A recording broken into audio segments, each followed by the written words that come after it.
खुलुमबाय नोंथांमोनखौ बयखौ बरायबाय दिनै 24 सेप्तेम्बर 2023 बारायजायबो रबिबार फैदो दिननि खौरांफोरखौ बेखेवनोसै। आसामनि गलाघाटआव आयेननि बेरेखायलांनाय इउरिया हासार गासै 300 बेगनि हासारफोरखौ गंसे ट्राकनिफ्राय पुलिसआ गोख्रों सिग्रोमनानै हमनो हादों। लोगोसे जाथायाव लोब्बा थानाय सानै दायनिगिरिफोरखौबो एरेस्ट खालामदों। हमजानायफोरनि मुङा जाबाय राकिब आली आरो रन्जन भुयान। गिथाव बाथाव अर खामदों। बे गिथाव बाथाव अर खामनायजों सासे सुबुङा अरजों खामथाब जादों। मुम्बाइनि दादरायाव हिन्दु कल'नियाव गंसे बिल्डिंनि 13 ताला बिल्डिं सायाव गिथाव बाथाव अर खामनायजों सासे 60 बोसोर बैसोनि सुबुङा अरजों खामथाब जानानै जिउ गोमादों। थैनाय सुबुंनि मुङा जाबाय सचिन पाटकर। चिरां डिस्ट्रिक्टनि सिङाव थानाय रुनिकाटा हाग्रा ओनसोलनि हाग्रा रेन्जनि सिङाव थानाय देवस्रि हाग्रा ओनसोलाव थानाय लावख्रिगुरि गामिनि गं 22 दुखुथिया नखरफोरा हाग्रा बिफानजों होस्रांजाखांनायनि उनाव गोबां दुखुखौनो फोरमायदों। आङो लावख्रिगुरिनि जानानै आं बेखौ बुंगोन दिनै माने आंबो सासे गामिनिनो थागिबि सुबुं माने पाब्लिक हिसाबै आरो जोंनि लावख्रिगुरियाव 50 घर फेमिलि दंमोन मेन डिटेल्स हिसाबै आरो बुंनो थाङोब्ला जोंनि लावख्रिगुरिया दिनैसिम 6 बोसोर दैबानाजों लोमजायै रिलिफ थाबोनो गोनां जादों। थांनाय बोसोरफोराव जोंहा आसामनि CM सारबो फैदों, बिनि सिगां फैदों। दा बे समाव जेरैबायदि बाथ्रा खोथा होलांदों बेफोरो जोंनाव जेबो माने साक्सेसफुल जानाय जायाखै, आनसाक्सेस। आरो देग्लायबो बे बुब्लिखौनो नायै जों मिथिंगाजों नारसिनजानो गोनां जाबावदों।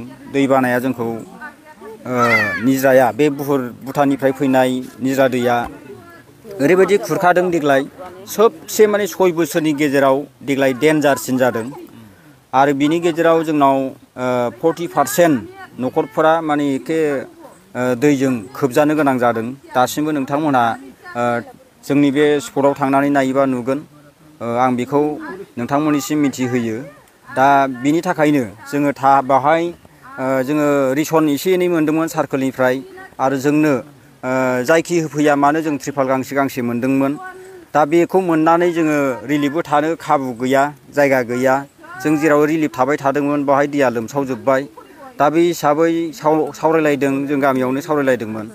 दा गामियाव जेसेबां दैदेनगिरिफोर दं ज' जालायनानै रायलायनानै सावरायलायनायनि गेजेरजों बाहायथ' उसुबिदा जाबायबा जोंहा मोनसे दखल खालामखानाय एसे हा दङ। ओरैनो ग्रेजिं लेन्ड, सरकारि लेन्ड माने बाहाय फरेस्टनिनो हा। जोंथ' फरेस्टनिनो हायावनो दं दासिमबो। दा बे हिसाबै बावहाय थाहैलायथ'दिनि होननानै जोङो अनेक गिदिर गोलाव मानसिफोरनाव सोंदों, EM सारनाव सोंहैदों आरो ओरै MLA साराबो फैदों। दा बेवहाय जोङो एसे फिसा मेसेज मोनदोंमोन जे डाइरेक्ट जोंनो डाइरेक्ट रिटेनलि होआखैब्लाबो भारबेलि हिसाबै जोंनो बुंनाय हिसाबै जोङो बे खोथा बाथ्राफोरखौनो लानानै जोङो बावहाय केम्प बहायफैदोंमोन। जोङो बावहाय केम्प बहायनाया जाहैबाय जों बे हाखौ मोनथायथारगोन होननानै जोङो बेखौ आसा खालामालासिनो जों जा माने एसे गोजोन देरा मोननो हायो। जोंनि जिउखौ एसेब्लाबो बे दैबाना जोबजासिमाव बेयावनो थानानै फिसा फिसौफोरखौ जोङो जेरै एसे एनै रैखाथि होनो हागोन। दा बे खाबुखौ जों लानाय जादोंमोन। दा बाहाय नोंसोरखौ लबार गायहोबोदों, बे लबारखौ सोर गायहोदों? दाथ' आं बेखौ बुंगोन माने रबारखौथ' जों लाबोआखै। दा लाबोनायनि गेजेरजों लाबोनाया माने ओरैबायदियाव लाबोदों। दा उनाव जों मिथिदों माने बावहाय जोङो 1.5 माससो जाबाय केम्प थानाया। 1.5 मासनि गेजेराव माने जों सिन्था खालामदों आरो जोंनो सोर उफाय होफैगोन। जोंखौ रावबो नायाखिसैब्ला फारफ्रोमबो जोंनि बर'नि दैदेनगिरिफ्राबो जोंखौ सहाय होगायाखिसैबा थांनाय बै समफोराव एसे एनै जोङो रिलिफनि नामाव एसे एनै मोनदोंमोन। नाथाय जों बे समाव मोनाखिसैब्ला ओरै भुटानाव थांनोबो बोरै थांनो बिदि साननानै मोनसे समाव ओरै BJP निफ्राय फैनानै खबर लाफैदों, ओरै तृणमूल कंग्रेसनिफ्राय फैनानै खबर लाफैदों आरो गुबुन आफादफोरनिफ्राय बिदिनो एसे खबर लाफैदों। दा बिनि उननो जा बे बङाइगाव रबार बर्ड 7-8 अफिसारफोर फैनानै जोंजों एसे रायलायफैनाय जादों। ओमफ्राय नोंसिनाव बिदि मोनसे प्रजेक्ट दङ दा बेखौ नोंसिनि बे एरियानि माखासे CSPR ग्रुपनि थाबायदोंमोन होननानै जों बेखौ खोनानो मोन्दोंमोन आरो जोङो बबेनि थाबायदों बेखौ जों मिथिया आरो जोंजों देखा दिखिबो गैया खालिल'नो जोङो नामखौ थांनानै नायदों ओमफ्राय नायनानै नुबाय बावहाय जों सासेबो सिनायनाय नाम गैयामोन दा बिदि जादों ओमफ्राय दा बावहाय आं बेखौनो बुंनो सानो जायखिया बे नामनि गेजेराव जोङो गामि हिसाबै बेखौ मावनानै जानो सुबिदा जागोन नामा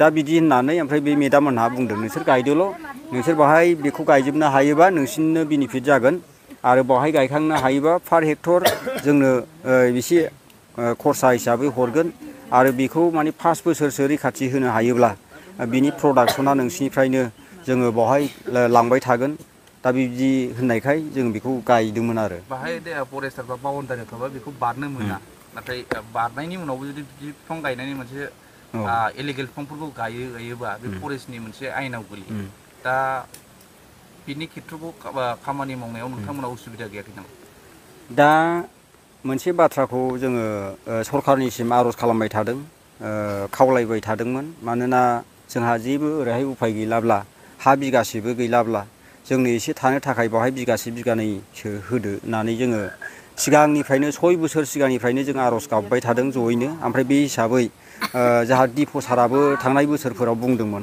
बिगासे बिगानैसो एसे एनै बेवहायनो हगारनायनि बाथ्राखौ बुंदोंमोन ओमफ्राय जोंहा माखासे थांनाय रेन्जारफोर दंमोन बिथांमोनहाबो एसे खोथा होदोंमोन दा बेखौ जों खोथा होसेयावबो जोंनि दुर्भाग्यजों जोंहा खाफालानो गैया खाफाल मोनदा होननानै साननानै लानांगोन दा बावहाय जोङो गोदोनिफ्रायनो बाहाय जोङो 40 बोसोर जाबाय बे हाखौ जों दखल खालामनानै दोनबाय थादों आरो बे हाखौ गुबुनफ्राबो गुबुन हारिनि मानसिफ्राबो गोबां बेखौ नोजोर लाबाय थादोंमोन जोंनि हा होननानै दा बेखौ गुबुनफ्रा बाहाय बासाबोनो हायाखै जायनि थाखाय जोङो बेवहायनो बेखौ मोनफिनगोन आसायै जों फैफिननाय जादोंमोन दा खाफालानो गैयाबालाय माथो खालामबावनो उफायथ' गैला जायखिजाया सरकारा जोंखौ बिदि एभेक्सन खालामफैफिनबाय माने दैबाना लोमनानै थाफैनाय बे देराखौबो जुदि दानफायबायब्लालाय दैबानानि थाखाय रिलिफ थानाङा होननानै आं सानो गामि हिसाबै जायखिया जोंनि दुखिया सुबुंफ्रा दा मा सिन्था खालामलायो जोंथ' दानफायलांजोबजाबाय जेन'बा त्रिपाल गैजोबला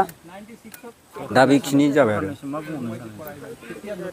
सरखारनिसिम आंथ' बेखौनो आं गामि हिसाबै आखाइ खबजबनानै आर'ज गाबनो लुबैयो